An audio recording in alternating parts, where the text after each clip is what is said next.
Ertalab sizni badaningiz tetik va immunitetingiz kuchli bo'lishi uchun men sizga hozir bitta mashq ko'rsataman. Mana bu o'pkaningizni asosan yaxshi ishlashi uchun tepasida nuqtalari bor. Mana shu nuqtalarni massaj qilsangiz, mana sezgirroq, omrov suyagidan sal pastroqda. Shu yerda massaj qilib qo'ysangiz, bir necha marta bir tarafga, ikkinchi tarafga, xuddi shunday ikkinchi nuqtani massaj qilasiz va ana shu ikkalasini massaj qilganingizdan keyin o'rtacha 30 sekund 1 minutdan keyin ozgina urib oling. Urganingiz. Chunki suyagimizni orasida oq qon tanachalari bor. Ana shular faollashganda ham energiyangiz badaningizga tarqala boshlaydi. Butun tanangizdan o'tasiz. Mana bu yerda limfa drenajlari ishga tusha boshlaydi.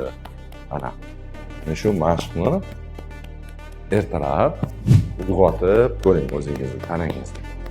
Ichkari taraf, qo'lni ichkari tarafi bilan qilasiz. Va badaningizga sekin tarqalyapti mana shu quvvat. Sezayotgan bo'lsangiz.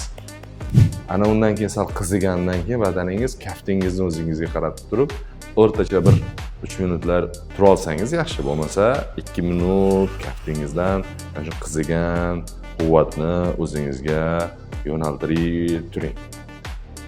Ajoyib foydasi bo'ladi.